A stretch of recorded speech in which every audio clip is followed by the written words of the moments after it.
कौन से हो भावुंट ना। तो नमस्कार सांग मैंने केमती अच्छा आशा करुच्ची भलरे थे मुझे भलरे अच्छी। आज आम ओडिशा फूड बाइट को आपण स्वागत करुच्ची। चलतु आज आम रोषे करवा देसी कुकुड़ा झोल। तो प्रथमे चीनी टे पकईदेवा, तापर पियाज पकईदेवा, तापर टिके लंका गुंड पकईदेवा, तापर अदा रसुण पेस्ट बटा पकईदेवा, तापर मसला को भल भाव गोलैदेवा। भल भाव गोलैदेवा, मिक्स करदेवा मसला को। किसी समय गोलैला पर मसला कसला पर जो देसी कुकुड़ा मांस आम जो रेडी करके रखीचु ताकू आनिकी मसला रे पकईदेवा। पकईदेला पर पुणी भल भाव मसला को और से मांस को भल भाव गोलैबा, भल भाव मिक्स करवा।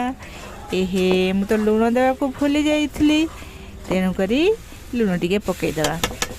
लुण पकई सारा पर किसी समय पाई ढांकीदेवा।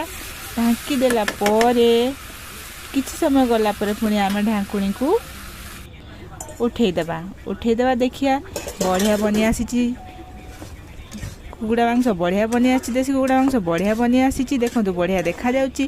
तापर टिके पानी देदेवा, कारण आम देसी कुकुड़ा झोल करूचु ना, देसी कुकुड़ार मांसर झोल करूचु ना, ताकू पानी देकी फुटिला पर धनिया पत्र आउ गरम मसला पकई ताकू रेडी करदेवा। रेडी हो गला देसी कुकुड़ा मांस झोल। तो सांग मैंने वीडियो केमती लगिला, मो रोषे केमती लगिला, जी मो रोषे मो चैनल जी नुआ अच्छी लाइक करदे, कमेंट करदे, पुणी नुआ अच्छी जी सब्सक्राइब करदे। जदि मो वीडियो भल लगिला ताहले शेयर करदे। रही टाटा।